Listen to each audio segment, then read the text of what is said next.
the story of a formative relationship a young woman had when she was 24 with a man 18 years her senior in a small Australian beach town called Sailors Beach.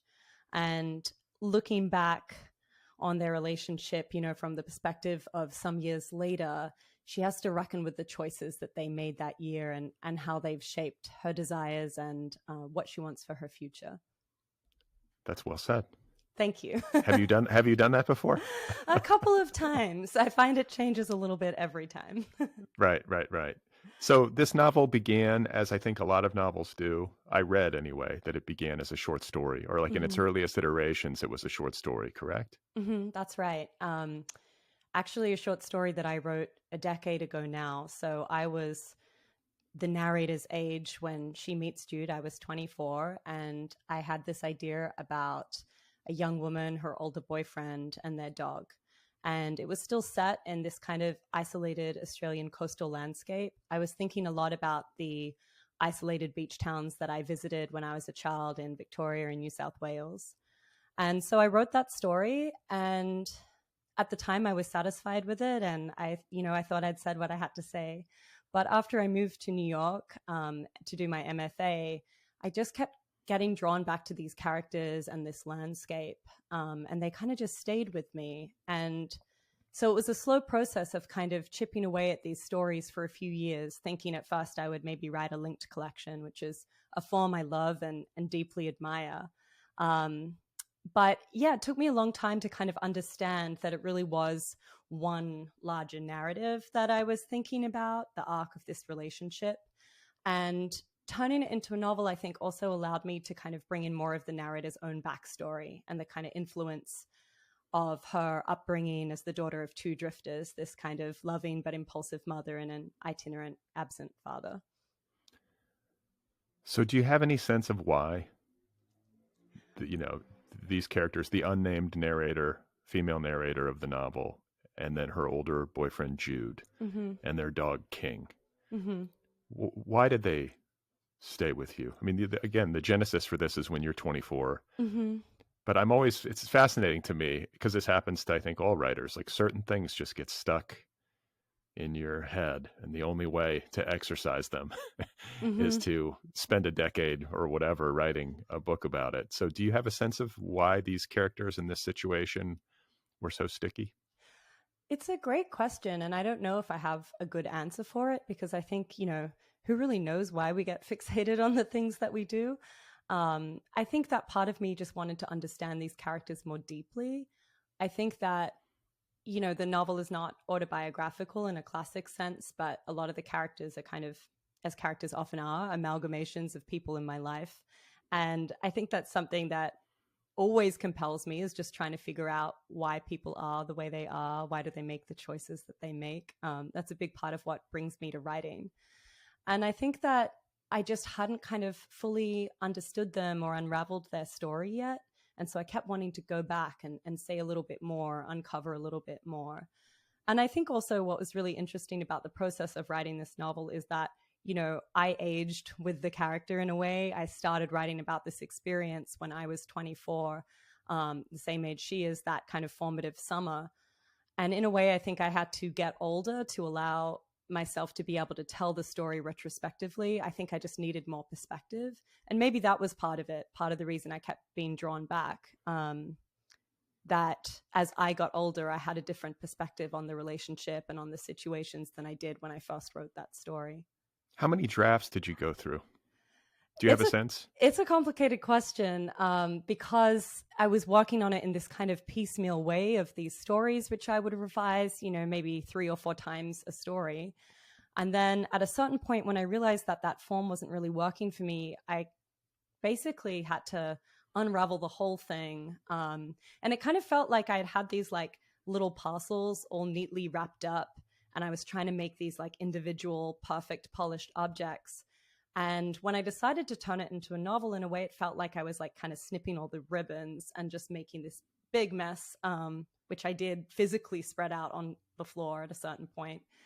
And then with the novel, I think it was, maybe 3 or 4 passes But the way that I write is kind of strange in that I revise as I go along. I'm not the kind of writer that kind of, bashes out a rough first draft and then goes back and polishes. I really like to edit as I go. Me too. Me too. And I'm happy to hear you say that, because I sometimes feel a little bit crazy for doing it that way. But that's exactly how I work. Yeah. Yeah. And it's an unpopular opinion, I feel. Like the conventional advice is to just get down a rough draft and go back and fix it up later. But that fills me with anxiety and dread.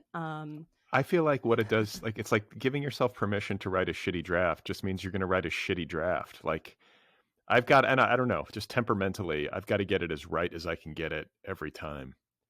It's just how I do it. I've kind of resigned myself to this. I don't think I'm capable of doing the fast, shitty draft and getting anything of value out of it. Me neither. And it doesn't make me feel good. It doesn't make me feel productive. It's just not the way I enjoy writing. I like to be able to kind of take my time, and I don't know. I feel like I'm not really like this in a lot of other parts of my life, but I just don't like to leave a mess behind me. Yes. So but it might be because, like you said, you spent a decade on this book. Mm-hmm. That sounds familiar to me. I spent a decade on my last book. So maybe that makes us slower. Maybe that's the trade-off, is that you try to get things as close to as perfect as you can the first time around, but that slows you down or something. I don't know. Yeah. And for me, I think, so much happens on a sentence level and on a language level. And if I don't get those sentences right, then how will my transitions be right? You know what I mean? I think of it as all being part of the same project. So I don't really know how something's going to work unless I get the sentence right to begin with, because that's going to affect the word choices I continue to make when I go through. But yeah, I do. Yeah. I just want to say along these lines, there's something very distinctly lyrical and musical about your writing. It's beautiful. And it doesn't surprise me to learn that you have a musical background. You have a musical parent. Your father is a punk rock musician. That's right. All of this makes a sense to me. And I learned this after I had read the novel. And I was like, and I have to ask, and this might be totally off base, but this book reminded me in its music of F. Scott Fitzgerald. Are you a Fitzgerald fan? Wow, that's so funny. That's definitely a question I haven't been asked at all. But I love that because I was obsessed with F. Scott Fitzgerald when I first started writing. Like, The Great Gatsby, I don't know, it feels maybe like a little corny or cliche to say so, but I read it in high school and I think it really did change my life and made me want to write. I think it's a perfect novel. Again, that might be another unpopular opinion. But his writing is so lyrical. And I love that you see that, because I don't think anyone's kind of picked up on that influence. And it's not one that I think of so much anymore, but it was very much a formative part of my early writing years. As it is for most. I mean, you read that book in high school, right? Or especially early career, you're like, how do I do this? Who did this well? And, I've looked to that book in that way. And there is a real music to his writing, but also this feeling of him having impeccable control. And I think the same is true in Thirst for Salt. Like, it's not just that you're getting carried away and sort of like waxing rhapsodic about love and romance and all this stuff. It always feels like each line is well tuned. And I very much relate to this sense of writing slowly, line by line, and having to have the thing sound right in order to even move on or to know where to move on. I relate to that so much. Like, it has to click into place. It's not that it won't change later, but at least in this, for whatever pass you're on, it's like it has to sound right, and you have to, like, what you end with in a certain section or at a certain chapter ending and what you begin with in the next, it has to be just right. Is that what I don't know, that feels very relatable to me. Yeah, that's how I feel, because I feel like each choice you make is going to affect the later choices you make in the text. And I really do want the work to sound good to my ear. I feel like that is one of the few reliable ways to know whether or not something is working. I read everything out loud when I'm drafting. I'll go back and read a scene through from the start to make sure that the rhythm is there, the cadence is there. I think there were early drafts of this book that maybe got a little too carried away with that. And part of the revision process was kind of learning when to really lean into the lyrical aspects of the novel and kind of indulge those sensibilities, and when to pull back, because I think that there can be a lot of power and beauty to a simple sentence too. So when do you lean in? Are there certain circumstances where you found it was consistently needed and others where you felt like it was better to dial back? I think a lot of it was intuitive, kind of just reading it out loud and feeling like, you want those lyrical moments, those descriptive moments to land with the reader. And I think that sometimes a kind of exhaustion can set in if there's kind of, too much sensory detail, for example, and it becomes overwhelming. Sometimes that can be great if it's intentional, but if it's not intentional, I feel like, you don't want to risk it sort of washing over the reader at a certain point. So I don't know. I think part of it was this negotiation that I was trying to make in the novel between writing about a desire that could feel like visceral and really in the moment and have that kind of electric charge. And then also thinking about desire as a more ambient longing for the life not lived. And so I think the way I was kind of trying to balance that was to have these moments where we would kind of really snap into a heightened visceral moment, and then have these other sort of distanced, maybe like reflections on the narrator's part that would kind of pull back and give us the perspective, if that makes sense. Sure, yeah. This is a love story. I think that's the way that you have probably been describing it, as like in a shorthand way, right? This is a story about a love affair.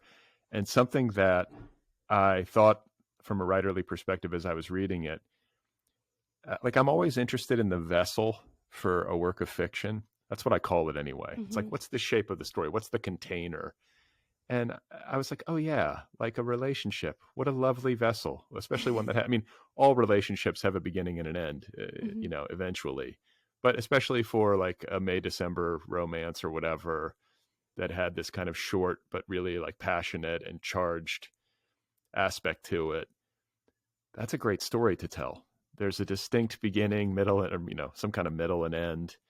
And there's also, and I think this is something that you have been saying as you've been talking about the book, and that I'd like us to discuss, an existential aspect to all great love stories.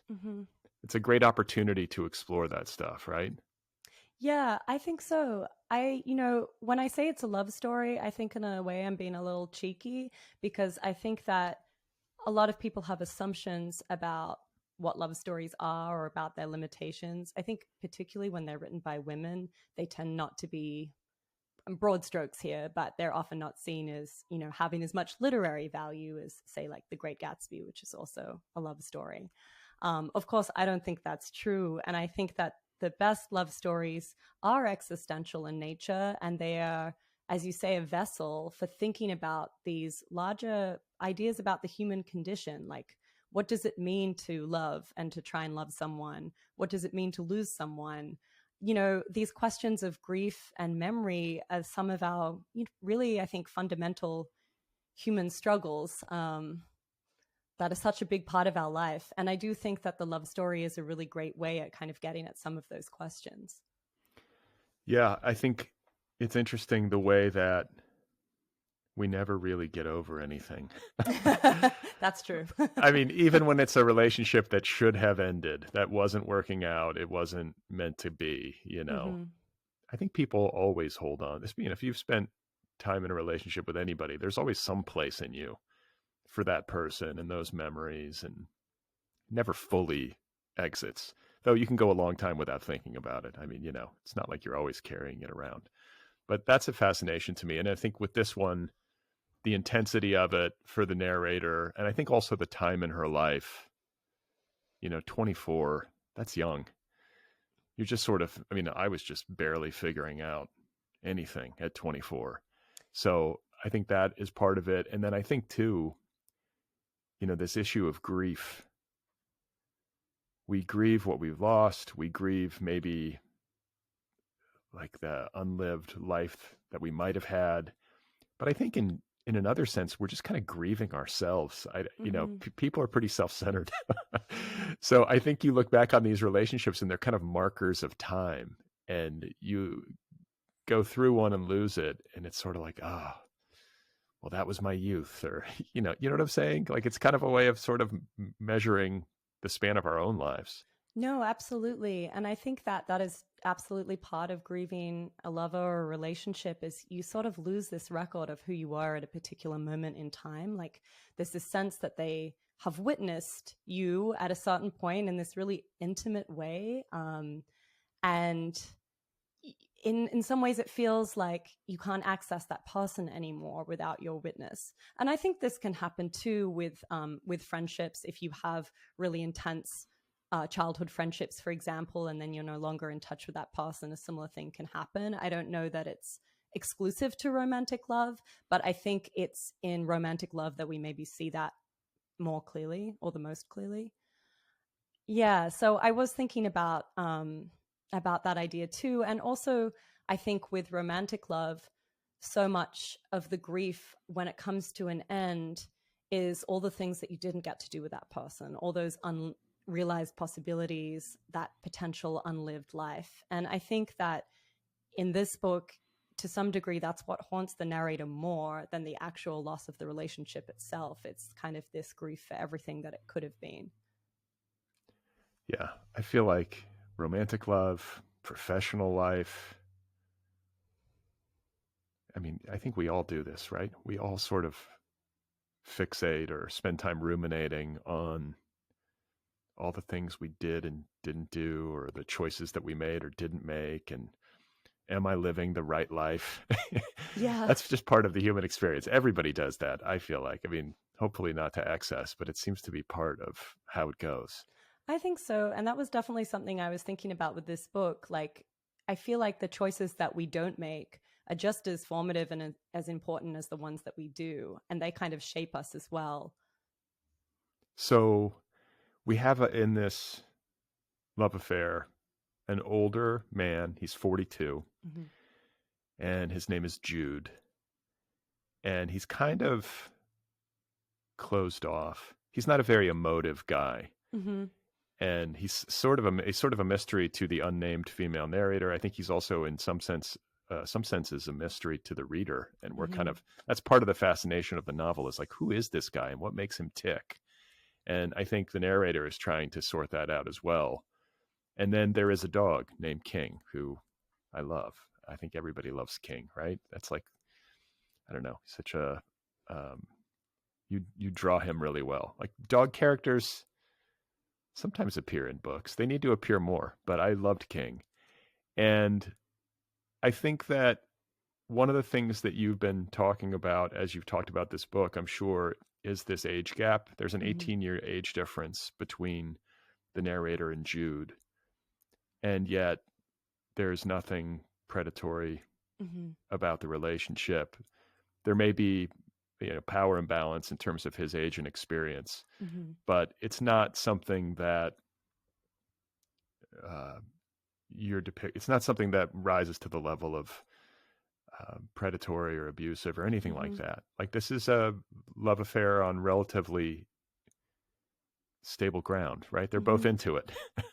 Yeah, that was really important to me. And, something I'm glad to have the opportunity to say is that when this book went out on submission, there were some editors who expressed disappointment that it wasn't a, quote, Me Too novel. And I found that really problematic because it seemed like there was this desire to co-opt what I felt was like a really important political moment as a way to sell books and make them more marketable. But I also had an issue with this idea that there was no place for a story about a woman in a relationship with an older man that wasn't predatory, or where she wasn't framed as a victim. And so even though there is a power imbalance between them, I really wanted to show that she also has agency, and that there's a sense, to a certain degree, of wanting to be equals or feeling like equals when they're in the middle of that relationship. Even if other people wouldn't see it from the outside, I think that when it's at its best, the two people in the relationship do feel like equals. And power in a relationship is fluid. Exactly. In any intimate relationship, however, if it runs a few months even, it's not going to be static. I mean, I think his age advantage and just at the level of experience, sure, that's static, but there's also elements of this book where his age, like his older age, becomes a factor because he doesn't have the same amount of energy, or his looks might be fading a little bit. Like that stuff can tip things too. Definitely. And I think there's also like the advantage of youth and a kind of open-mindedness that we tend to associate with that. I feel like the narrator, in a lot of ways, is much more brave than him in their relationship because maybe she hasn't had as much experience or history. So she kind of gives herself to those feelings with a willingness and an openness that I think can sometimes fade in people as they get older. And I think that's part of his stoicism too. He's like a little bit more risk adverse in some ways to really kind of get in deep with someone, whereas she maybe doesn't have that kind of awareness yet. And that could look like naivety, but I think it's also a kind of power or definitely an advantage of some kind. Well, it's a kind of courage. There's courage in Yes. that, and there's, I think, a kind of beauty. I love that, like that youthful openness or any openness in people to give it a Yeah. try, to not be shut down and closed off and, you know, maybe debilitated by our wounds, that we inevitably accrue as we go through life. That's a great way of putting it. And yeah, I think, I was thinking about these ideas a lot. And as you said, in any intimate relationship dynamic, the power is not going to be static. There's always going to be moments when one person feels more or less in control, or like the more or less loved one. And so I guess I was thinking, yeah, if I was going to write about a relationship that felt true to any experience of intimacy that I had had, it would have to be a shifting dynamic. The power couldn't always just go in one direction. And something I did really kind of want to grapple with is thinking about this kind of cliche of the May-December romance, just with a little bit more nuance than I've often seen it portrayed. Yeah. And yeah, it feels very lived in and more true to life than maybe the May December romances that you might see in movies or something. Mm-hmm. I feel like sometimes those can be oversimplified. And one of the aspects of your novel that I think helps to deliver this more nuanced effect is the mystery around Jude. I mean, we're seeing this relationship through the narrator, through the woman's eyes. Mm-hmm. And so the reader experiences the mystery of Jude in the way that the narrator does. Mm-hmm. And it just brings to light a kind of curious fact about intimate relationships, of even intimate relationships of great length. You could be married Mm-hmm. to somebody for 50 years, and that person will still retain a certain air of mystery. This is maybe something that when I was younger, I didn't fully realize. Mm-hmm. Like even if you get married, like my wife is still mysterious to me on a certain level. You can never fully know another person, no matter how much time you spend with them in close quarters. No, I totally agree. And I think that is such a beautiful thing as well. I think that there's always a part of our lovers that are unknowable to us, no matter how many years we spend with them. I've been married for 7 years now. My husband and I actually met when we were both young. So we've known each other for almost 15 years. And yeah, he's still a mystery to me. I don't know what he's thinking most of the time, but I feel like you wouldn't want to know either, because I think that mystery is so important between two people, and it's a big part of the chemistry as well. Mm. So I want to talk about grief because it's a big part of this book. Like the loss of love, in the same way that we maybe lose a person to death. Like when you lose a romantic partner, I know there are these stories of people being like best friends with their ex or whatever, but usually it's not the case. Usually it's sort of like a break and you Mm-hmm. move on in different directions and you kind of never see that person again. So in a sense, it's like a death. Mm-hmm. And so I feel like there's an element of that to the telling, the Mm-hmm. narrator's telling. I also feel and I think maybe I feel this after doing a little bit of homework, but it made the book kind of click into sharper focus for me, that there's like a geographical grief at the heart of this book. And I want us to talk about this because this is interesting to me. You wrote this book, you live in New York, right? That's right.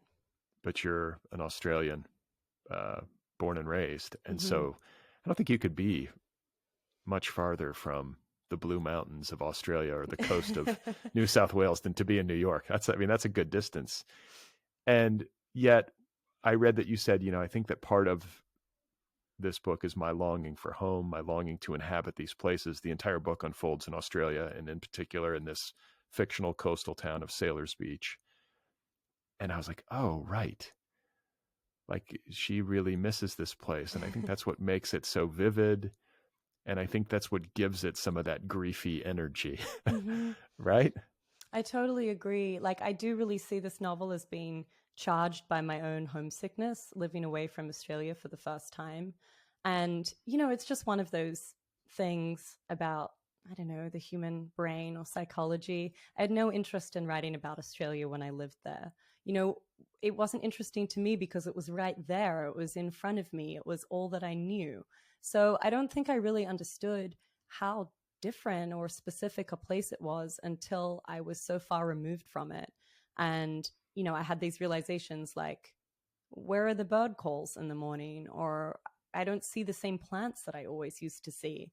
And I think, part of this is everyone, where you grow up, you kind of think that's just the way that the world is until you really kind of get out of that space and see something new and start to realize that, yeah, each place is specific in its own way. And there were parts of writing this novel where I worried that distance would be unproductive. I really love nonfiction, essayistic writing, autofiction, fiction that takes a lot from nonfiction forms. And at a certain point, I worried that I wouldn't be able to write about the landscape or the place with accuracy from such a distance. But I think, as you said, in a way, it ended up being productive because I ended up kind of sharing an emotional experience with my narrator, in that she is also longing for both a place and a time in her life, as well as a person that's no longer accessible to her. So I don't know if that kind of energy of longing would have come through as clearly had I been writing this, from back home in Australia. Yeah, you have to be in exile. Exactly. Yeah. But it's also a thing where I think that you maybe can't make it fully mythical without missing it and being at a serious distance. Or I think it helps to make it mythical when you're just drawing on memory alone and you're feeling like a genuine grief and homesickness. That I felt that maybe like it's deep inside the text, but it's definitely there, and it's part of what makes it powerful. I love that you said, mythology or mythologizing, because I think that is such a function of love as well. Like, whether it's love for a place or love for a person, I think there is this desire to sort of make it live on by telling stories about it. And that was something that I wanted the book to actively engage with as well, that kind of narrative impulse to preserve something by, almost making a space in myth where it could live forever. Well, yeah, I mean, you have to, when you lose somebody, however you lose them, you're inevitably going to ruminate on it if it really means something to you. And in order to process it and kind of continue forward in life, I think you have to get to a point where you sort of land on a story or a set of stories. It just seems to be part of the human condition. We have to, and I think that maybe these sorts of experiences are more generative in this way than others. Deep loss, of course it would be, but also loss of place. You start to tell yourself stories about a place. It's funny how you can be so over it when you're there, and then you go away and you're like, God, I love it so much. I know what's wrong with us. Yeah. But also like, God, I'm so stupid. Like, why was I not like just overjoyed to be in this beautiful, pristine beach town in Australia? Like, I was kind of thinking that on your behalf. I was like, see, it's like, you're living in this ideal climate. Now you're in New York, and instead of bird calls, there's sirens. I guess there's some charm to New York, but it's different. And Australia is so lovely.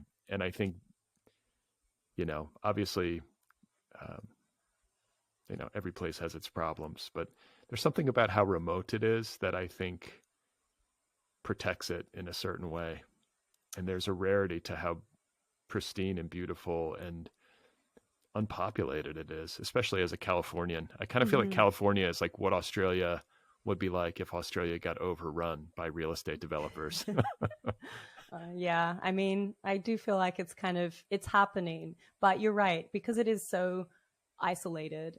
There's a limit to how much, it's ever going to be sort of densely populated to the degree of somewhere like California. And I do really miss that sense of isolation.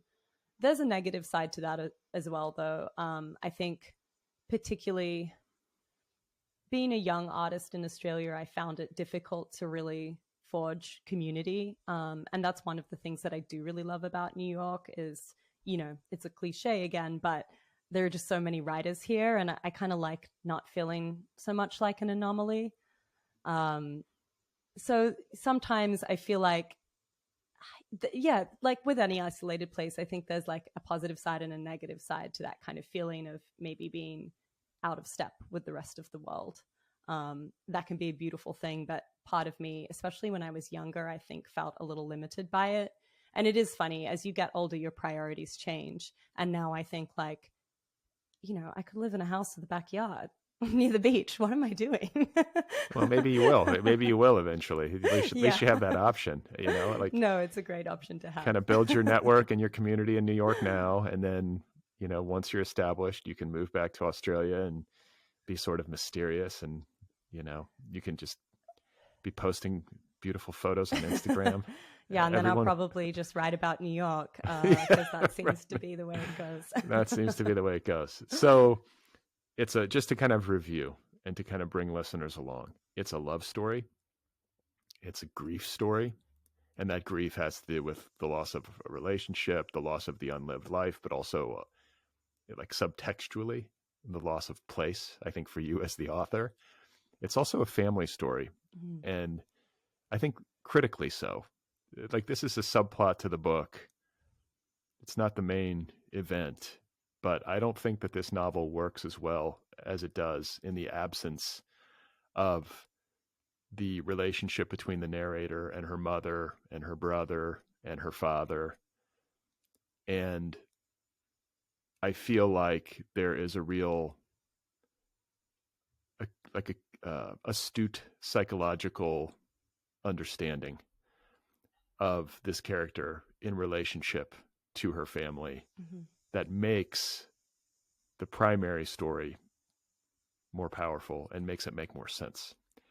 So let's talk a little bit about the family story and how I think the main narrative that you're dealing in here, this relationship between Jude and the narrator, is an opportunity to explore how our parents teach us about what a loving relationship looks like, how there can be generational, maybe evolution or progress or regression. I mean, I don't know, but there does seem to be, I think, oftentimes a pattern through generations in a particular family line to how relationships look. Am I barking up the right tree? Yeah, definitely. That was something that I was thinking about a lot. I mean, I feel like if you're going to write a novel about love, how could you not talk about family, which is, for better or worse, our first experience of what love is or can be. And I was thinking a lot about the ways that, we're influenced by the relationship we see between our parents and also the stories that they tell about love. And the way they kind of shapes the choices that we make in our own lives. And the way I was trying to explore this was mainly through the character of the narrator and her mother. Because in a lot of ways, I do see this as a very sort of specific female coming of age story. And I feel like as a young woman, so much of the choices that you make at that point in your life are really influenced by the choices that your mother made, whether you're actively choosing towards them or against them, or you're afraid of following the same patterns or accidentally replicating the same patterns. I feel like it's something that you can't really get away from. And I also just think, yeah, talking about love, I wanted the novel to hold other visions of love that weren't just purely romantic, especially because I think that, you know, our relationships crib so much from our experiences with earlier forms of intimacy, like the relationship we have with our parents or with our siblings. And I was really interested in the way that those, you know, those kinds of intimacies can collide or, yeah, influence one another in a way. No, for sure, for sure. And you know, I think that part of the reason why this book works so well and delivers like a satisfying emotional experience is that we're getting to see this narrator navigate her life and sort of prove to herself and prove to us as a reader that your like the generational patterns to which you are heir are not necessarily your destiny. Mm-hmm. Like, I don't want to spoil anything, but I just feel like that's part of what you're exploring. And that's an important point to make. And it's something that I think a lot of us wrestle with. You Mm-hmm. know, we kind of come into life and are impacted by the situation that we're born into and the people with whom we're intimate at a family level.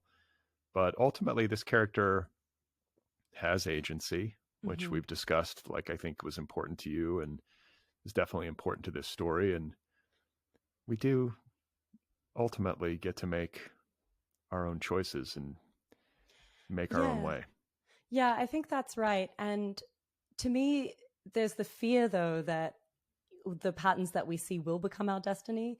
And I think that was something that I was very much wrestling with myself, like on a personal level while I was writing this book. You know, like my narrator, my parents divorced when I was very young. We kind of moved around a lot when I was growing up. And when I really started working on this novel in earnest, I was at a point in my life where I was basically, you know, newly married and trying to figure out how to have a shared domestic life with someone and what that was going to look like and how that could maybe look different to what I'd seen growing up, but wanting to take the best parts of that as well. The fear of replicating those patterns. So I think in a lot of ways, the novel is my way of wrestling with those things that I felt like I had to make peace with by myself. And in a way, I think it was learning for both my narrator and myself that like you have the ability to make different choices. You know, no pattern is set in stone. Listen, I will go to the mat arguing that writing a book is a great way to wrestle with something like that. Like, I really, I mean, and like I say great, not only because, I mean, the experience can be mixed, it can be difficult.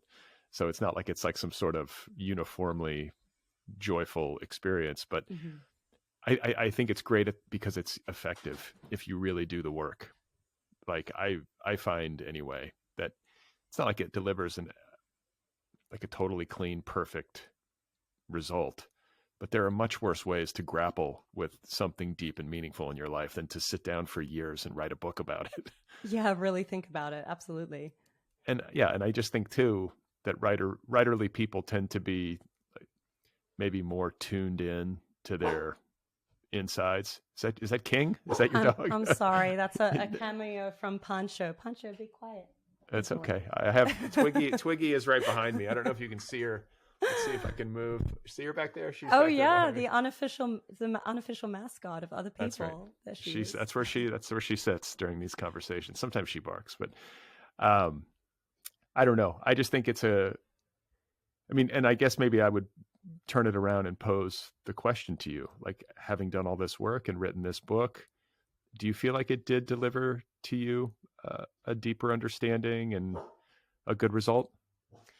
Yes, I do actually. I think that it allowed me space to kind of settle those questions down and hopefully set them aside for a little while. I mean, I think that in a way, whatever I write is always going to be about love and about family. I think that those are just the defining experiences of my life, and I'll always probably be drawn back to them. Pancho, quiet. I'm sorry, there's people outside and he's being protective. He's doing his He's job. doing He's his doing job. his. That's This is right. a real proof that I do actually have a dog. He exists. He's not an Irish Wolfhound. He's a small Labrador pit bull mix who's not usually this loud. It's okay. But yes, I do feel like, you know, at the start of the novel, the narrator's mother says to her, you know, why are you carrying all this around with you? Which is a line that I kind of borrowed from Anne Carson's The Glass essay, which has a similar exchange in it. And I always really loved it. And so I think in a way, my novel is the place to put things down, at least for me. And when you say that line, like, why are you carrying all this around with you? What do you, like, in the context of your own novel, what do you mean? Like, just like this grief for this old relationship, you mean, or this? Yeah, this kind of obsession with the past and all the things that could have been. I think that in the context of the book, it's more to do with that. In the context of my own life, I think it's these questions that I've had to wrestle with about family and about home. And at least for a little while, I feel like I have given them a place to live. And I think that can be a really beautiful thing about writing a novel, is kind of like putting a pin in at a certain point in your life and being like, that lives, those concerns live here now, and they'll always live here. And now hopefully that allows space for other questions to come up, or other lines of inquiry to develop. And like later on in your life, if you find yourself feeling confused about this stuff, you can just reread your own book. Yeah, I mean, I'd love to think it was a total cure-all, but, you know, whatever. I'm still in therapy like one day a week. And I do actually think of that as being a really productive and generative process. Creatively. I feel like I've spoken to a lot of writers or artists who feel like, you know, if I go to therapy, will it take up all this space that I, you know, to ask these questions that I normally ask in my writing? But for me, I feel like it's actually been super generative, because so much of therapy, I think, is trying to understand patterns of behavior and thought. And for me, that's what writing is as well. And I think too, like if there are certain things like narratives or thought loops or emotional places where you feel stuck, that stuff can eat up a lot of energy, creative and otherwise. And so you go to therapy or you do something else, you know, exercise, whatever it is, and you kind of burn through that stuff. And it instead of taking up space, it frees up space, right? That's right. And just another way to get a different perspective on things, I think. Well, yeah, we can be wrong too. That's the thing too. It's interesting when you're like very certain in your narrative about something in your past, for example, and then with time and with maybe further insight or maybe additional information, you realize that you were wrong. Or like I can find myself getting like, I'll be convinced that like somebody's like mad at me, or that this is like I'm, you know, I don't know what it is. I'm always like worried. Like, is everything okay? Did I do everything all right? Have I hurt somebody's feelings? And then it'll turn out that like they weren't thinking about whatever I was worried about at all. You know, it'll completely resolve itself, and I will have been like worrying about it for like 2 straight weeks. Yeah, I know. I do exactly the same thing. And, you know, like, who knows? I feel like maybe I'll read this book in 10 or 20 years after having more experience, and part of me will feel compelled to write some version of it again based on what I've learned in that time. But I do think of the novel as being a record of my growth, both as a human and as a writer during the period that I was working on it. And I think that is one of the things that's really special about a long form narrative, which I don't think I really understood, because obviously this is my first novel. And before that, I'd previously written short fiction, which can stay with you and live with you and take up psychic space for a long time too. But it's not the kind of same record of a time in your life. I mean, it's kind of like what we were saying before about the relationship being a record of a time or a testament to a time. I feel like the novel is kind of like that as well. It's another way of like what Joan Didion said about keeping in touch with the person that you used to be. You know, this is my thoughts and feelings aged, 24 to 33. They're all there. Well, it's funny. And I've kind of used the term snapshot. Like it's a snapshot of who you were, but because it's such a long form narrative, snapshot might not be the best. It's like a diary here. I don't know, but yeah, I have found like in past years, I would sort of like grimace a little bit when I think about my first book. All you can see are the the warts, if you're the writer. But eventually you just go, you know what? That's who I was at age in my 20s, basically. And you just have to live with it on that level. And just so you know, I feel like you should feel good about this book in terms of how it will age. Hopefully you will have a good relationship to it, because you should. I think it's a great representation, and a wise beyond its years representation of a person in that age range and with that set of experiences. So we've talked about it being a love story. We've talked about it being a grief story. We've talked about it being a family story. We've talked about it being an Australia story and like a homesickness story, which I think is an extension of the grief story. And then it is also, in some respects, a book about the natural environment and maybe the peril that our natural environment is in with climate change, like water and fire. There are lots of like symbolism in terms of, the natural elements and threats to the natural environment that the narrator is in and that Jude is in. Obviously, the ocean is a big part of this story. So you just talk a little bit about that part of it? Yeah, I think that, as I was saying before, the specificity of the Australian landscape was so important to me. And I don't think you can talk about that without talking about the threat of climate change, and also the kind of what I feel like is a sort of psychic trauma or menace that I feel like is just so much a part of the land itself, because of the history of colonialism as well. And so even though Australia is this incredibly beautiful place, it's dangerous in the way that we all know it's dangerous. And as especially my American friends love to point out, there are so many things in that landscape that can kill you. But I think that the menace and the threat is deeper than that, and does kind of go back to this history of violence that played out on the land.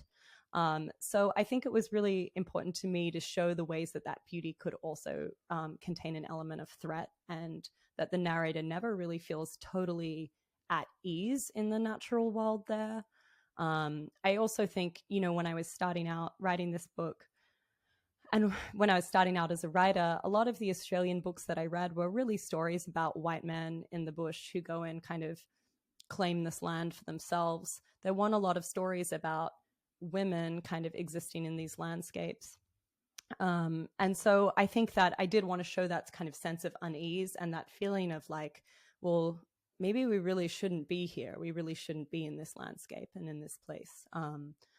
So I was thinking about that. But then also, as we were saying before, I was writing about Australia from this great distance during a time of really catastrophic environmental events, like the bushfires of, I think it was 2019 to 2020. I forget now because it happened, I think, so close to the pandemic in a way that these like two tragedies really butted up against each other. And at least for me, my sense of time since the pandemic is like all over the place.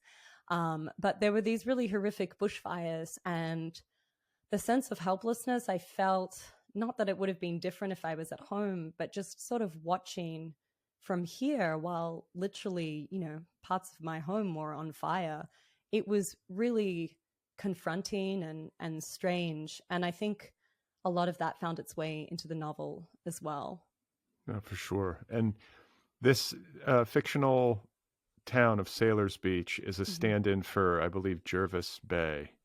Yeah, it's based on a beach called Hymes Beach, which is in the Jervis Bay region of New South Wales, on the south coast. And that was I'm glad that you said that. Like that, I feel vindicated, because I was, of course, Googling. I was like, where is Sailors Beach? I'm like intoxicated. I was like, I want to go there. It sounds lovely. And again, my sleuthing, I landed on Hymes Bay, not realizing Hymes Beach, not realizing that it was part of the Jervis Bay area. So yes. I did find Hymes. Okay, I was right. I feel good about myself. And it is beautiful, but it's also very different from the way I portray Sailors Beach in the book. My writing about that landscape was really based on my memories of it from when I was a child. It was a place that I'd go on holidays with friends and family when I was growing up. And back then, it was a much more isolated place. now Himes Beach is a very popular destination for quite wealthy tourists, and it's changing, and it's not really that sheltered landscape anymore that I loved so much. So that was part of the reason for creating this fictional town. Listen, I was in Australia in 1995 in college, and we were in Queensland, and we all like it was a group of two friends and I on the semester abroad. And like what you did back then was like you pitched in and bought an old beater van because you had to get around.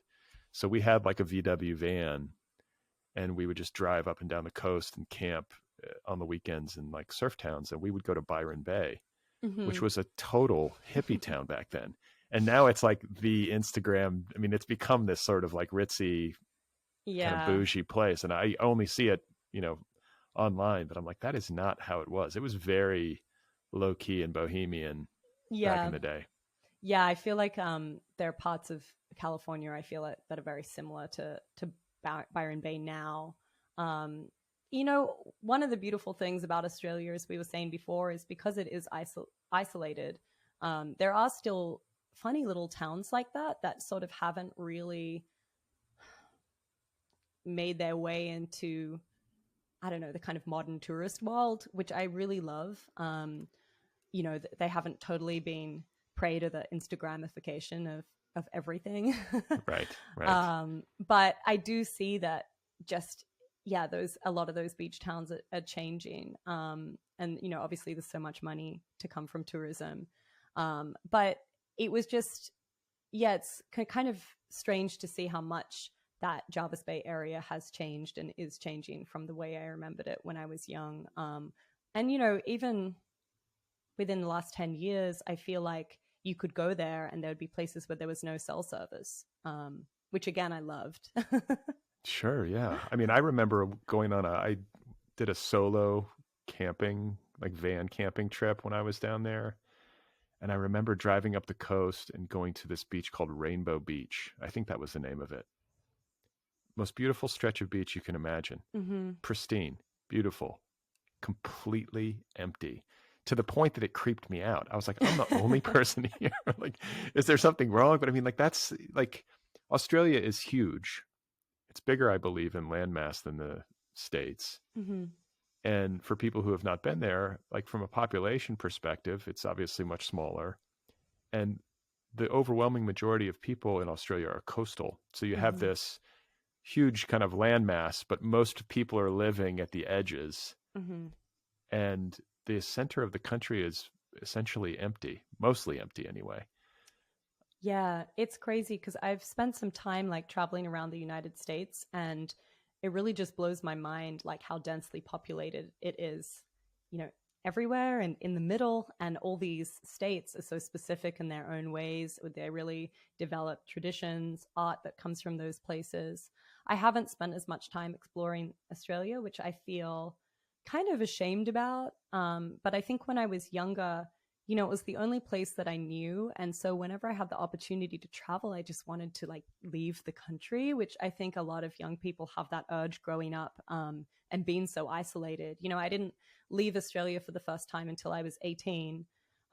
Maybe that's not so unusual, but I think for a lot of people who've grown up, in Europe, or at least, on the coastal states of the United States, it is kind of strange to not really get to see that much of the world until that point in your life. And the first place I ever went outside of Australia was New York, and this is where I ended up. So it was clearly a very formative experience. Clearly, yeah. Well, but I feel like maybe I always felt like Australia as a national cultural value really prized international travel, maybe as a function of its geographic isolation. Like most Australians that I've known have always made a point to get out and go see things. And I feel like it's sort of like, I have memories of friends being like, yeah, my job gave me time to go on a long holiday. Like to a degree that it wouldn't exist in the States. They'd be like, okay, bye. Oh, yeah. Yeah. But I feel like, is that true? Is that accurate? That maybe in Australia, people sort of value and understand that, like, we're living here on this big, huge piece of land down at the bottom of the planet, and it's good to go out and see other things? I think that's true. I mean, the joke about Australians is you could go to the most remote corner of the world and there'll be at least one there. And I really have found that to be true, that I think there is a hunger for the travel experience, for seeing more parts of the world. And yeah, I've had friends that have ended up in really random places and been like, "Hey, I met an Australian at my hostel," and I'm like, "Yeah, I know, of course you did." Of course you did. Yeah, I think that's been my experience. In my travels, there were always Aussies. Maybe that's part of it too. There's always Aussies everywhere I go, and I'm like, yeah, see, these people get it. You want to go. It's good to travel. It's a great education to travel, I think. And it's funny too, because the phrase that was coming to mind for me was island fever. Like you hear about this from people who live in Hawaii or something, where it's like, yeah, it's great, it's beautiful, but it gets small. And it's sort of funny to think that it might be a similar effect happening in Australia, which is notably bigger than Hawaii. I think that's true. And, it does often baffle some of my American friends of why I have been choosing to live here when I have the opportunity to live in Australia. And I think that, to a lot of people here, Australia is this almost like slightly mythical place. A lot of my friends haven't been there before, because it is so far away. But for me, it's still the place that I grew up. And I feel like, I don't know, I had that sense of kind of wanting to see more of the world, or just have like a different experience for a little while. The same reason that, a lot of people choose to move away from whatever town or state they grew up in, just to see something different. Well, New York is maybe everybody would benefit from spending at least a year or two living in New York City. It's a good education in its own right, and Yeah. a fun place to be, and especially for a writer. I mean, that's where the epicenter of like global publishing, I suppose, probably is, and or not even probably. I think that's a pretty safe argument, and I sort of hope, for my own purposes, that you eventually either split time, or I want to see pictures of your life in Australia. I never have been to the Blue Mountains. I want to go. I cannot tell you, after reading this book, I spent like over an hour just on Google, just like looking at Blue Mountains photos. Is that where you were raised? Is in the Blue Mountains, or? No, I was raised in Sydney, but the Blue Mountains is only about an hour away these days. They've got all these new highways that make it much faster.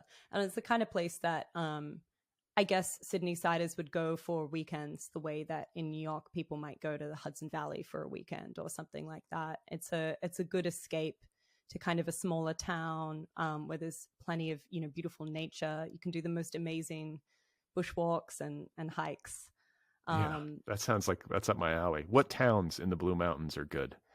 I really like this town called Lura. It's small. They have a really good independent bookstore, a candy store, a doll museum. Like, what That's else do you need? I was going to say, the doll museum might creep me out, but the candy and the books, I'm good.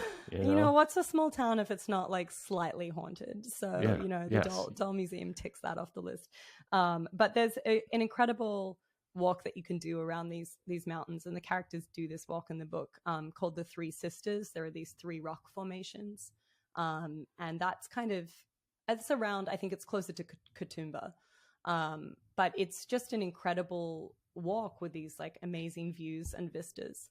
All right. Yeah, you should go. You should take your family. I think it's a nice place to go with the family. Yeah, it's on my list. I've been to Sydney, but I haven't, we didn't get out much, out beyond the city limits. Mm-hmm. So I want to get back to your book, and a certain aspect to the narrative structure that I think is interesting and will be of interest to listeners is the fact that you have it framed in such a way that you begin as a reader knowing the outcome of this relationship. And let's have you read a bit from the book, that right from the beginning, so people can understand what I'm talking about, and then we'll discuss this choice and its implications. Okay, so I'll read a little from the beginning. Today I saw a picture of Jude with a child. Not one of the fair-haired nieces I remembered from photographs around the old house who would be grown by now, but a dark-haired little girl, 3 or 4 years old, still soft-cheeked, straight hair cropped at her chin, a short fringe that looked home-trimmed. Eyes so brown they were almost black. A cupid's bow mouth, stained with berries at the creases. Jude's lips. The photograph had been featured in an article about a portrait prize for capturing contemporary Australian life.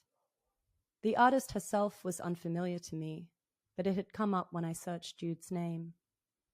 Such a long time since I'd seen or heard from him, though sometimes, lonely and between lovers, I looked him up online. There was never much to find. Jude had remained a great resistor of technology, it seemed, in the time we'd been apart, preserving his privacy and his solitude. Within a few years of the fire, he had all but disappeared.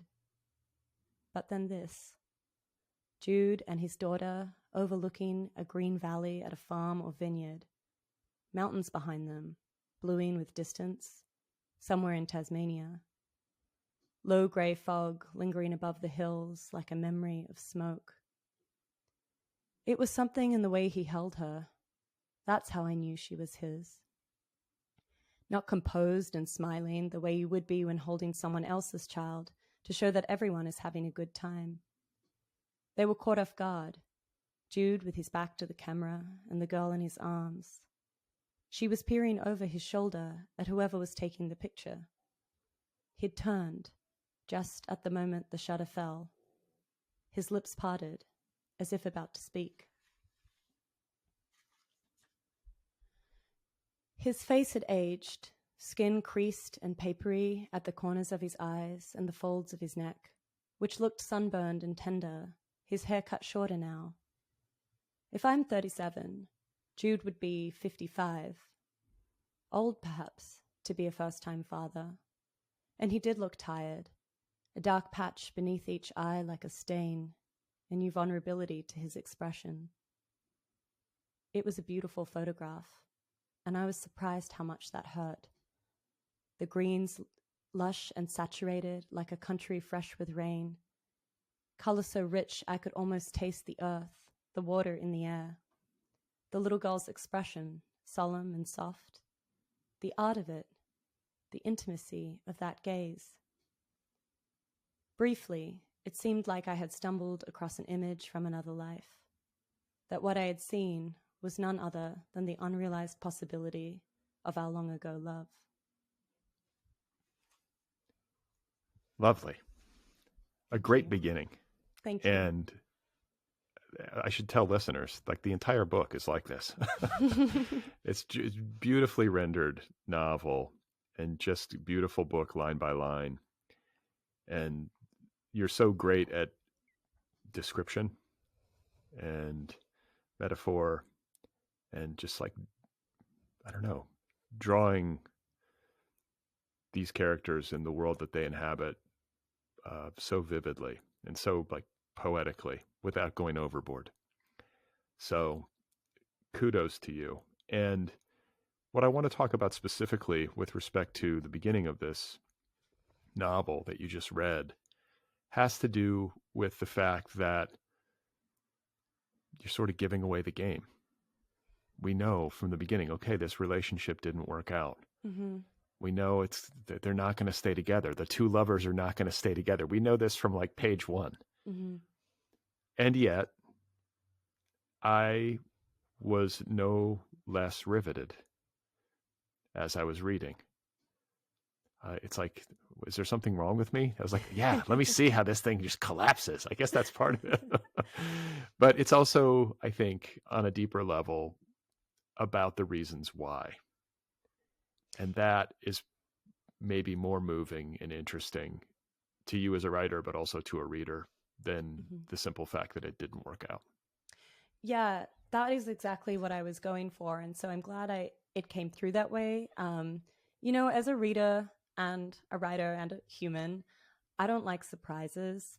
And I often get frustrated when I feel like, the point of a book or the plot of a book is really hinging on some kind of sudden reveal that changes everything. I think this might go back to something that I read Raymond Carver say in one of his essays, which is, one of his writing rules, which is no cheap tricks. And so I think I feel cheated sometimes if I feel like the writer's point is to kind of pull the rug from under me. All this is to say that I'm also really interested in how you can build suspense when you do kind of reveal the outcome of an event in a novel. And for me, the idea that you would know that the relationship fails, to me, that allows a more interesting question to emerge, which is not, will this relationship last or will these two people stay together? But what are the reasons why they don't? What are the reasons why they come apart? And yeah, to me, I just think that is kind of a more interesting question for a novel to pose than will they, won't they? Yeah, and it's like it's more adult. I mean, there's something kind of juvenile about will they, won't they? Not that there can't be good like love stories in that vein, but I feel like there's a forensic quality to the telling. Mm-hmm. It's very carefully observed. It's like deep memory work on the part of the narrator, and you're sort of along for the ride. She's kind of investigating that question herself. Why didn't it work? Even though she's probably had lots of time to ponder that. So yeah, I don't know. It's a good lesson to the writer in me. And I think for listeners who are writerly, no cheap tricks. It's good to say the thing right at the beginning of a novel. It's good to sort of start in the middle, as they say, like drop the reader in the middle of the river instead of sort of like standing on the bank and, saying we're eventually going to be in there. It's better to just kind of jump in. And there is a propulsiveness to the story and a sense of drama that persists, even though we know it's going to fail. And there's something sort of like tragic, there's like this tragic quality to it that kind of moves you along. Yeah. And it's emotionally powerful as a reading experience. I was hoping it would be that way, because I do feel like if you know it doesn't end, then you can kind of participate in the narrator's grief about that throughout the process of reading the novel. And I think that, it kind of gives it a different charge, I feel. No doubt. If you know that it will end, or that and yet at the same time, I hope that readers have the experience of hoping against your own knowledge that maybe they'll figure it out. And I think that, that feels true of relationships a lot of the time as well. But again, I was interested in what happens in a relationship and why people come apart, even if there isn't any kind of major dramatic event. As you said earlier, the relationship has, of course, imbalances of power, as any relationship does, but it's not, problematic. It's not abusive.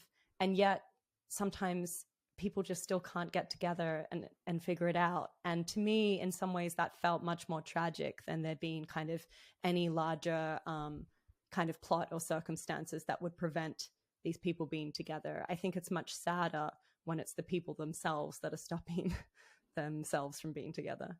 Right. Yeah, it's interesting why certain relationships work and others don't. And, it's always a two-way street. There's always like reasons or responsibilities. I mean, sometimes it's an imbalanced equation. So, sometimes there's one person who has more maybe primary responsibility for why it doesn't work, but it's always ultimately a two-way street. And I think your book does a good job of delivering that.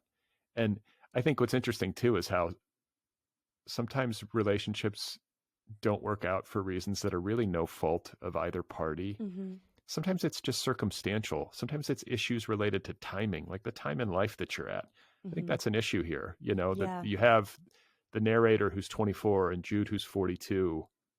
And while they have so much to love about one another, and there's so many good aspects to their relationship, it might just be doomed for the simple fact of this difference in age, and also difference maybe in temperament, which might be related in part to age, Yeah, absolutely. And I was thinking about this when we were talking about the age gap earlier, but age is only one aspect of character. And I really love books where I feel like you can love all the characters, even though they're flawed, and you can recognize those flaws. And I guess I'm thinking of books like Marilyn Robinson's Housekeeping, which is a book I really love. But I kind of wanted Thirst for Salt to have no clear heroes or villains, just complicated people who sometimes end up hurting themselves because they don't have the kind of insight that, you know, they could have, or they have their own hang-ups or limitations. And again, as I said before, you know, to me, that is much more human and tragic than inventing a story where there are these kind of larger plot events that are preventing two people from being together. Or like caricature. Yeah. Like, it's not that there can't be like a story with a real villain who's also human, but I think that's the exception and not the rule, especially in stories about intimate relationships.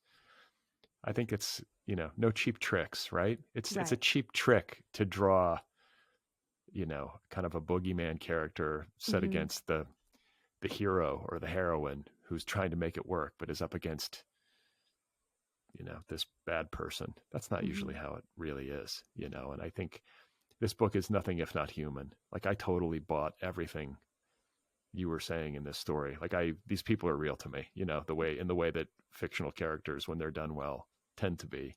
And I must say, Jude will live in my memory as sort of like a quintessential Australian coastal cool guy. I love that. Yeah, he's like this, you know, he's kind of just this quiet. What's the kind of hat that he wears? I Googled it. I was like, I got to get, you know, what do I need one of these? What was it? Oh, right. The Akubra. Was that what you called it? It's like a rabbit felt hat. Yeah. That's right. A rabbit felt. I was like, what is a rabbit felt hat? I was like, you know, and then I was like, okay, because I was trying to get a visual, and I don't think I had a visual frame of reference for that hat in my head. So, but I don't know. There's something like very quintessentially Australian about him. I think so. I think there's a kind of reticence to him that feels, you know, it's different to the kind of maybe like American cowboy character, but I think there is still like a stoicism and a reticence to that kind of Australian male character as well. Yeah. And I feel like, I mean, I'm calling back to my memories of being in Australia many years ago. It's almost 30 years ago. Holy shit. But I feel like there was maybe more of that, you know, like these kinds of cowboy seeming characters than I was experiencing in the United States. Maybe it has to do with the more open space, or, you know, I don't know what it was, but just kind of like that quiet, cool, removed, maybe not super in touch with his emotions. Yeah. You know, that sort of thing. Definitely. But still, you know, for a guy, it was like, oh, okay, this is, and they're good at surfing, and they're not scared of snakes, you know, that kind of stuff. That is like in Australia. I feel like that is an Australian like national trait, to be like preternaturally comfortable around animals that can kill you, like sharks, you know, like crocodiles. Yeah. All that stuff. They loved. I mean, we got teased endlessly, you know, like, you'll be all right. It's just a brown snake. Hey, that was pretty good. That was a pretty good Australian accent. It's there for a while. But yeah, I remember in the dingoes, we went to Fraser Island, which is now a different name, I believe. They reverted to its indigenous name, but it's like this huge all sand island. Have you heard of this up in like off the coast of Queensland? But I've heard of it, but I've never been there. Yeah, I mean, just absolutely pristine. You had to rent like an SUV with like the tires deflated because there's just sand roads and these beautiful like swimming holes. But the beaches, they're like, you can't go in the water because there's so many sharks. Because I guess the fishing boats would feed or would dump like chum or whatever it is. There were just tons of like bronze whalers and great white sharks or whatever. Oh, yeah. And so you get there and they're like, yeah, you know, a girl got her leg bit off like last week. Just because she waded in up to her knees, you know. And then of course my friends and I were all swimming. You know, we were fools. We made it out okay, but we sort of like went up onto a cliffside and looked down to sort of check, and we're like, I don't see any sharks. It's safe. Never mind the fact that they can swim like, you know, 10 miles in like 5 minutes or whatever. But anyway, this is a beautiful book. And before I let you go, I just want to talk briefly about your formation as an artist, because I think this is central to your style on the page, like it's musical quality to your work. You have a musical background, you have a musical father, you have a mother who I believe is a visual artist. That's right. So that's good creative DNA. And yet I guess you started off in music as a singer-songwriter and as a member of a band called, I believe, Devotional. Is that right? That's right. So you kind of towed those waters, but ultimately chose to pursue a career in literature and to sort of forge your own path and to sort of have your own thing. So I'd like to hear you talk about that decision, but also to talk about the ways in which growing up with a musician dad might help you be musical on the page. I mean, and also having a mother who's a visual artist might help you write beautifully in a visual sense, which you do. Like it's pretty, I feel like I can see these lines pretty directly. I'm sure you can too. Yeah, definitely. I think music and visual art have been so much a part of my interior world and imagination, like since I was very small. Both my parents, they made art from home. My dad recorded at home for a certain period. My mom always painted within the house. The way I grew up, we didn't have like extra money for them to rent studio space or to have childcare. So I was really just immersed in their creative life from the moment I was born. So I would, kind of go to sleep surrounded by my mother's paintings, these huge, evocative, often quite dark oil paintings at that time. And my dad is also a really big reader, and he read to me a lot as a child, since the day I was born. And because he has that performative sensibility, I think listening to him read to me when I was young really taught me that storytelling is a type of performance as well. And I think it's also partly why I think of writing and reading as such an intimate act. So I think that I was just really steeped in this stuff. And one of the beautiful things about growing up in a creative family is that I was always encouraged to express myself, and I was allowed unfettered access to all of the tools. My parents, bless them, weren't particularly precious about their instruments or their materials. They would allow me to kind of like get in and get my hands in them. So I think that it was something that I kind of just grew up doing and thinking about the world in artistic terms, I think. I don't have any talent as a visual artist, so that was never going to be my medium, although I did love drawing and painting when I was younger, as I think most children do. But I think ever since I was small, I had a desire to want to write things down.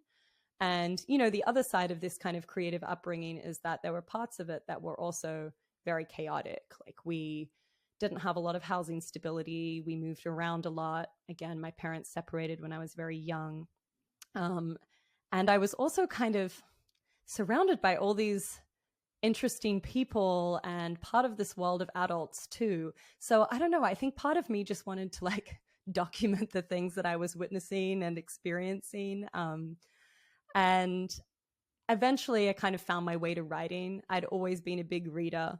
And when I was a teenager, I started writing more seriously. And I was also, playing guitar and writing songs. I love music. It's still, a big part of my life. I wish I did it more.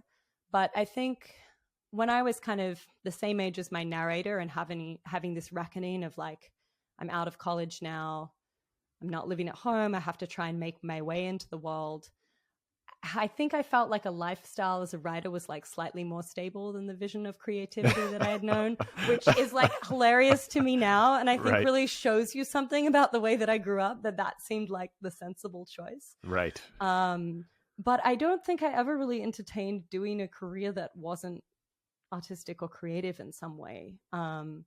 It just never really crossed my mind. Like that wasn't what people did in my life. My family and their friends were very unconventional. Like no one was going to work in an office. I was joking with another musician friend of mine about how I've always kind of had this fascination with office jobs because it's something that my parents never did. Something that I've never done. I've always kind of worked in creative industries or like had, retail service industry jobs as a way of supporting myself. So I don't know, you make so many decisions about your life when you're really young and you don't know that much about the world yet. But I guess all this is to say is I wasn't really raised with a lot of practical things and considerations in mind. So the idea that if I could get my MFA, I could write and I could teach writing and then, have some kind of academic life, that seemed very sensible to me when I was 23 or 24. It seemed a lot more sensible than being a touring musician. Sure. So I think it's important to know that that's where I was coming from when I was making those decisions. Well, I think one of the things I will take from this conversation and from your book, speaking of music, is the sensation that I have when I'm reading somebody who's really good at writing lyrically, when there's a real strong sense of musicality in the prose, and the effect that it delivers to me that, oh, this must have just come out in a rush. Mm-hmm. Like it just sort of takes you along and you feel like, oh, this person's like singing to me. Mm-hmm. I was just talking about this with respect to my friend Gina Frangello. She's the same kind of writer where you're just like, wow, this must have just come out in a flood. The question that I'm going to take away based on earlier conversation that we had is whether or not it is more common or less common for that kind of writing and that kind of effect to be delivered through a slow and arduous process. Like the process that you have and that I have. I don't think I'm maybe as good of a singer, but the question is it common for really musical lyrical writing to be rendered through that slow, painstaking process? Or is that the exception? And is the rule that actually, lyrical writers tend to write in a rush, maybe they, how some writers work every day? Maybe lyrical writers are the writers who work like 3 days a week, but when they work, they really work. That's a question I have. I wonder, because it seems so counterintuitive that like writing that would flow like this and would have this great rhythm and melody to it almost would be born from such slow work. Mm-hmm. Yeah. Well, I don't know. I guess when I was writing songs, that felt kind of slow as well. I mean, I would have brilliant days when you just wrote a song in an afternoon, but that to me was the exception, when it just kind of comes out fully formed. But, when you're writing music, there is so much else that you have to consider too, like the rhythm and the phrasing and how it fits with, the instruments and the chords and things like that. So yeah, I don't know. I think it's a great question though. And you'll have to, you're in a position where you can ask more writers. So when you encounter more lyrical writers, you're going to have to ask them. It does seem like something that should be almost like stream of consciousness. But for me, it was a lot of revision and reading things out loud and making adjustments. But I do think that a lot of that was helped by my background writing lyrics first, and just kind of thinking about prose as an inherently musical thing. Sure. And dad reading to you as a kid, that makes sense. It is good to read aloud, I think, as an editorial function, like feeling and hearing how it sounds matters, even if the person on the receiving end only ever sits there in silence and reads the book. Mm-hmm. Yeah, exactly. I think it depends how you read too. I'm definitely one of those readers that like hears a voice narrating in my head. Sure. Which, probably won't surprise you that I'm also a very slow reader and I like to read at a slow pace, which is a little tricky when I have to read so much for work, but I just find that that's how... Yeah. I was just going to say, like, my whole life is like, God, I would love to be able to slow down. I'm always like reading as fast as I can. I don't know what I'm losing, but it's reality, Yeah, I wish I could be faster, but I just kind of can't seem to do it. Yeah. Well, I always ask people when I'm talking with them for the show if they've got another book in the works. It's okay if you don't, but I'm wondering if you've got other projects happening, or like how far along are they, if at all? Yeah, I have an idea for possibly a second novel. Again, it's about similar themes to this one. It's a lot to do with motherhood and dogs, two subjects that I think I'll probably always write about. But I'm kind of in that stage where I'm just enjoying letting it percolate in the back of my head. I have to say, I just thought the phrase "the dingo ate my baby" just came into my head. Yeah, maybe it's like part of my like psychic residue, and you would have been there right at that time, right? Yeah, probably. I don't know, but it's like a cultural catchphrase at this point. So apologies, but maybe I need to make some kind of reference to that in the novel. There you go. In the novel in progress. But yeah, I'm just kind of at the stage where it feels good to just have something that I think about. And kind of not putting any pressure on myself to really get it on the page yet. I think for me, so much of the work happens, in between the rest of your life. And I also sort of feel like I don't know. I mean, I don't want to be morbid, but I feel like putting this book out does feel like the end of a chapter of my life. And part of me just needs to live more and think more and have more experiences before I'm kind of ready to say something new. And I think that for all the, really positive sides of putting a book out, I think that it is also often accompanied by that sense of loss. You held this thing for a long time and now you have to kind of hand it over. And I'm happy to do that, but I feel like I'm also kind of not ready to forge a bunch of new relationships with a whole set of new characters yet. Yeah, right. I've been hurt before. I need, exactly. This last batch left me. They're now out in the world. Yeah. Well, listen, selfishly, I urge you to hurry up. I can't wait to read whatever you write next. This is a very promising and auspicious debut. It does not read like a first work. It reads like the work of somebody who's really accomplished and has been in the trenches for a long time. So kudos, congratulations, and I will await a time in your life when you are at least splitting time. I will be following your Instagram for these Australia pictures. And hopefully I make it to the Blue Mountains one day. Yeah, I hope you do. Thank you so much, for this conversation. I love the podcast, so it was a special treat to be able to chat with you about Thirst for Salt.